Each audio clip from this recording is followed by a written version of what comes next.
Saudara-saudara yang kasih Tuhan kita Yesus Kristus, ketika seseorang hanya hidup berfokus pada dirinya sendiri,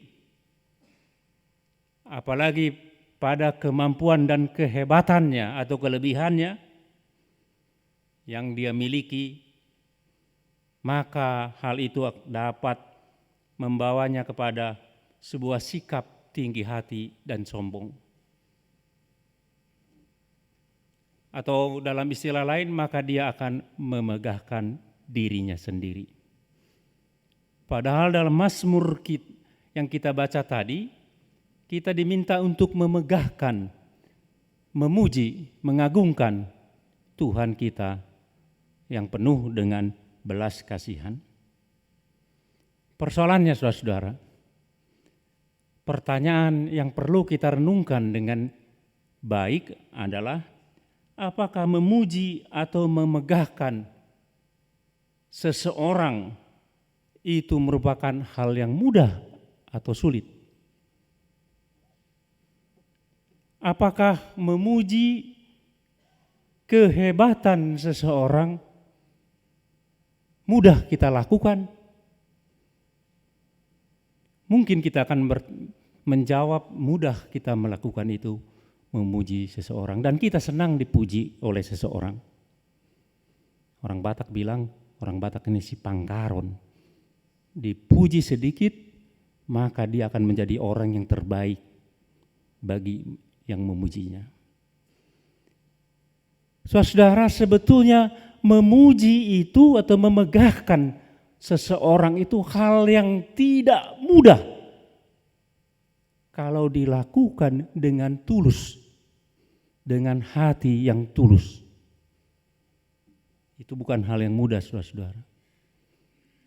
Orang banyak melakukan pujian atau memegahkan sesamanya hanya lip service saja. Holan hata asa sonang rohani dongani. Kan begitu. Saudara yang dikasih kita Tuhan kita Yesus Kristus,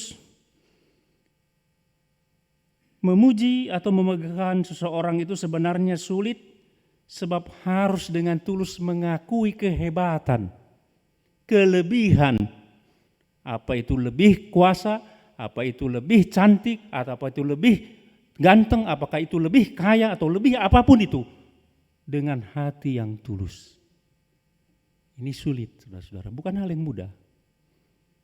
Kalau ada seseorang yang menjadi nomor 1 ranking di sekolah, maka teman-temannya berkata, selamat ya, engkau memang hebat, tapi hatinya belum tentu mengakui bahwa temannya itu hebat. Bahwa mungkin saja dia berkata, awas, semester yang akan datang, ku kalahkan engkau, katanya.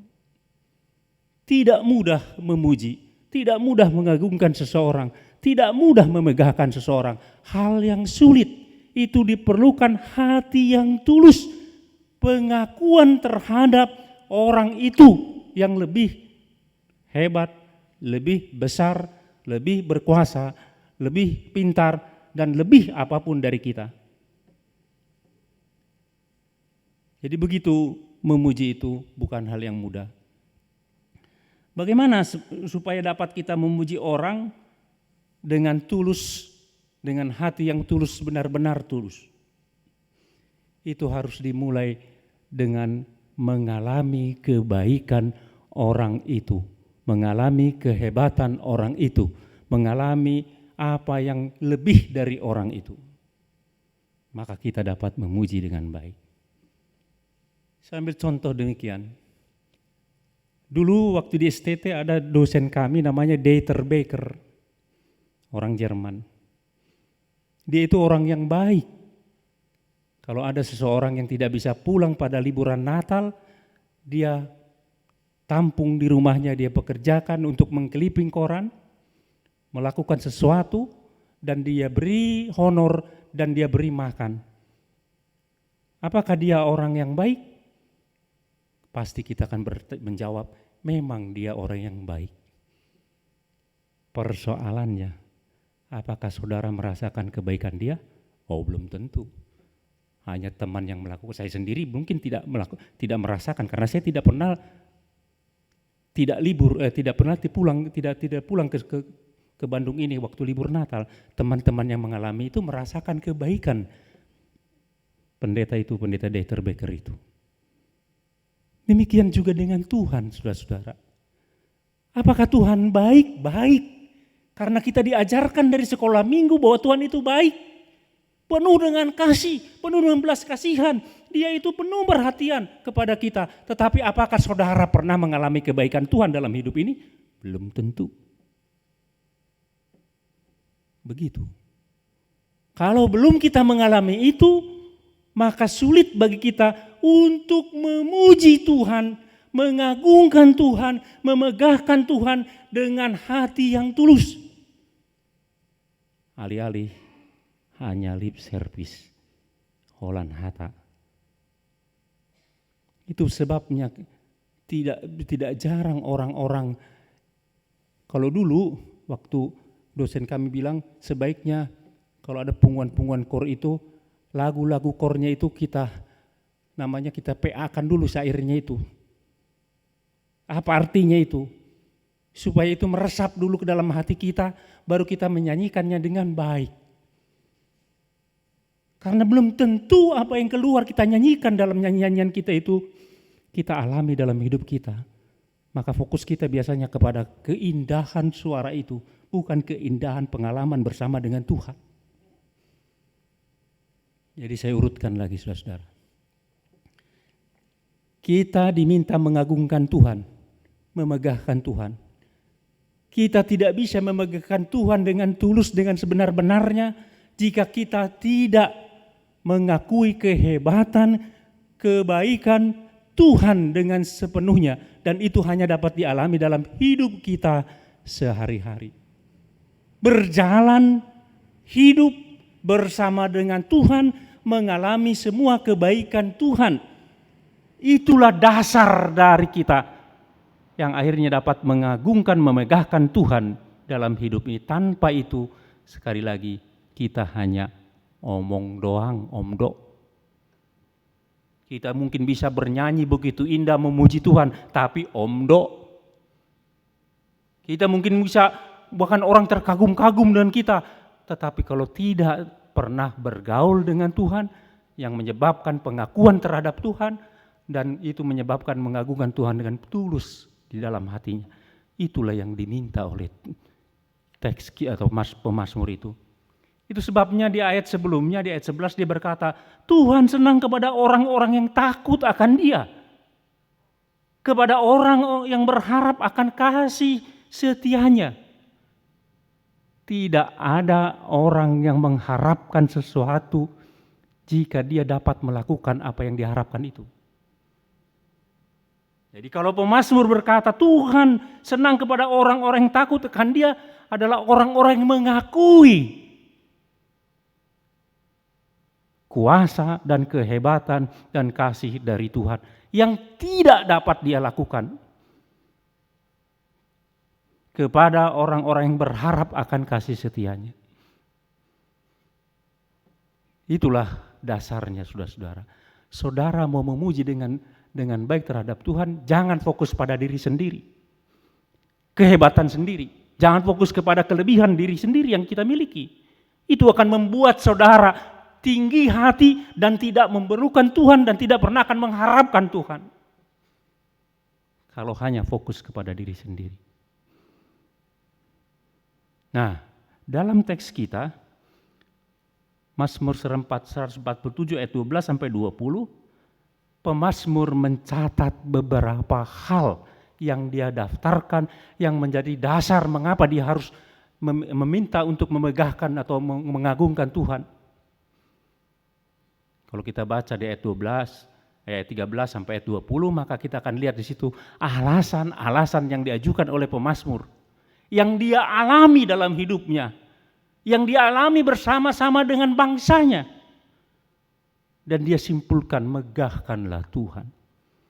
Kita lihat satu persatu, saudara. Yang pertama, katanya di ayat 13, sebab ia meneguhkan palang pintu gerbangmu.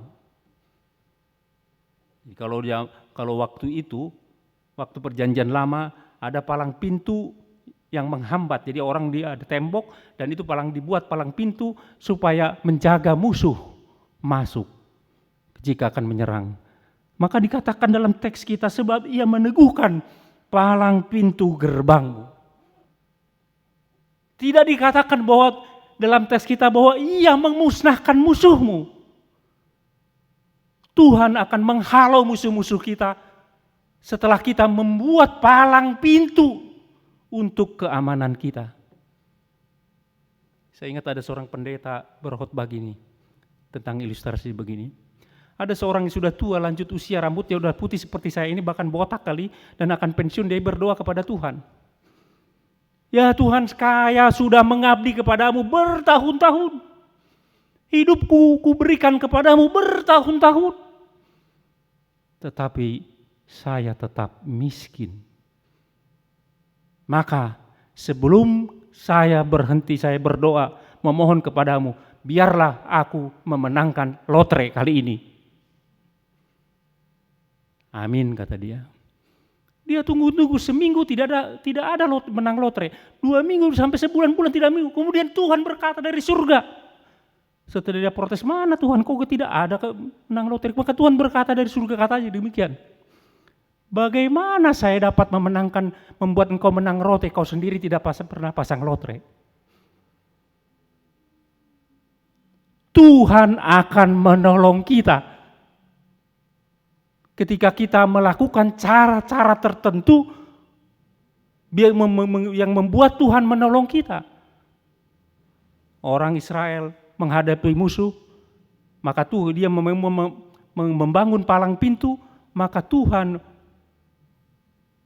dia menguatkan palang pintu itu, meneguhkan palang pintu itu sehingga musuh tidak dapat masuk.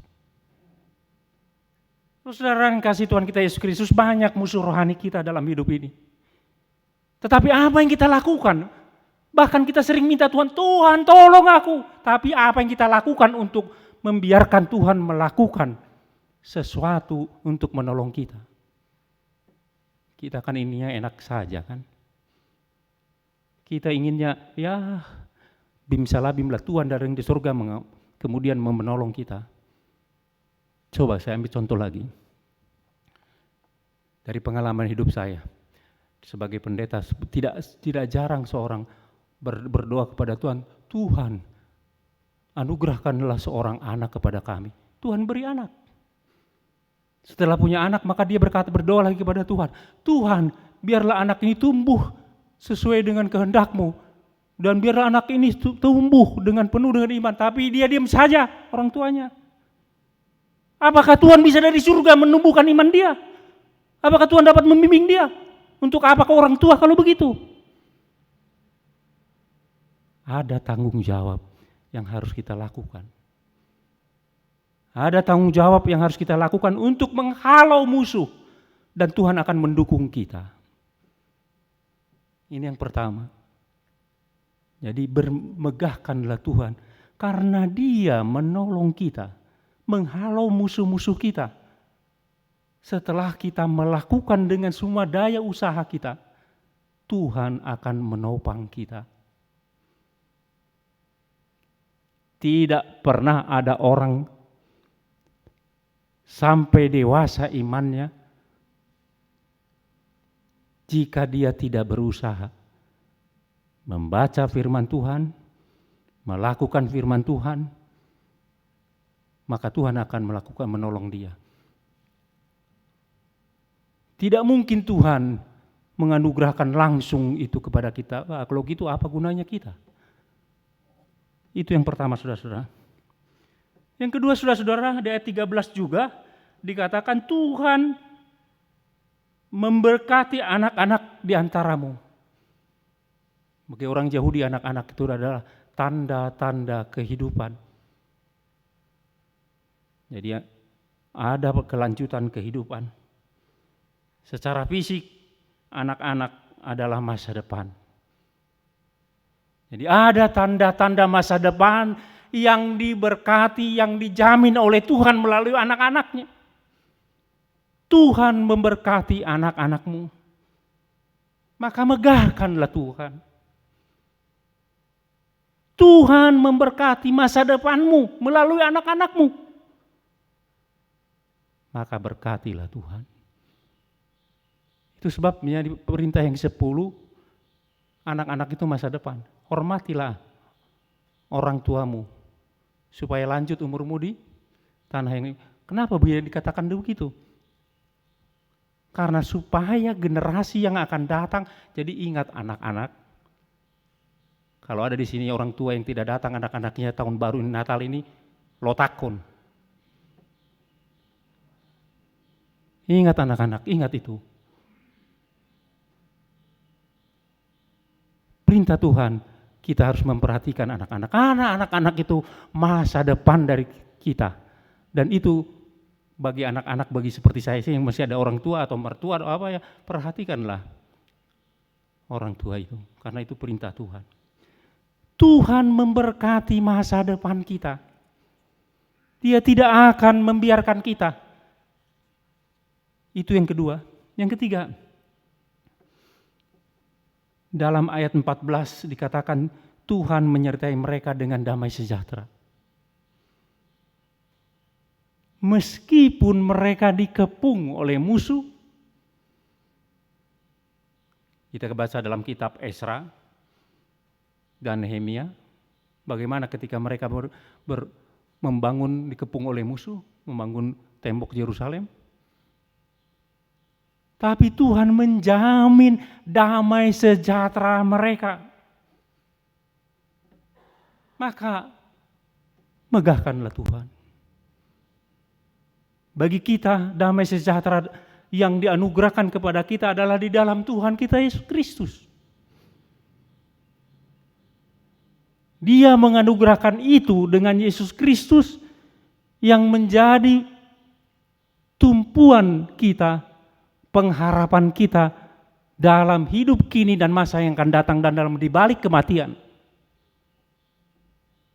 Maka kita akan merasakan damai sejahtera.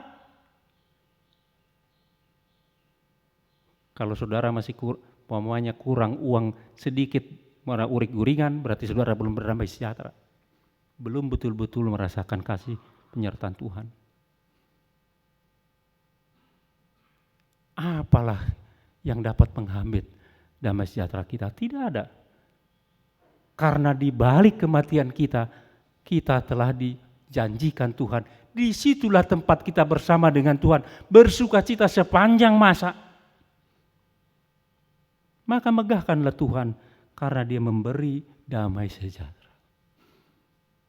Yang keempat, saudara-saudara, mengapa kita harus memegahkan Tuhan? Karena Tuhan dalam pemeliharaannya memastikan kita akan memiliki makanan. Tidak akan pernah kekurangan. Itu ayat 14. Bahkan di Mazmur yang lain berkatakan, aku tidak pernah melihat orang yang percaya kepada Tuhan kekurangan makanan atau kelaparan. Tidak akan pernah. Tuhan akan menjamin hidup kita. Ya, kecuali kalau kita ingin makan di restoran yang mahal, kantong tipis, itu keterlaluan namanya. Atau ketika kita setelah pensiun pencari penghasilan semakin kecil, maka tapi gaya hidup masih tetap zaman dulu, merasakan sendiri, dan itu kan keterlaluan namanya itu. Harus disesuaikan hidup ini. Yang pasti Tuhan akan menjamin gandum, katanya kalau teks kita, Tuhan akan menjamin makanan kita. Kita tidak akan mati kelaparan karena kita percaya kepada Tuhan. Itu yang keempat, saudara-saudara. Yang kelima, kenapa kita harus memegahkan Tuhan? Karena di ayat 15-18 dia menyatakan tentang ada angin, ada segala macam. Semua yang terjadi di dunia ini di dalam dikontrol Tuhan. Tidak ada yang terjadi di luar dunia ini di luar kontrol Tuhan. Ingat itu.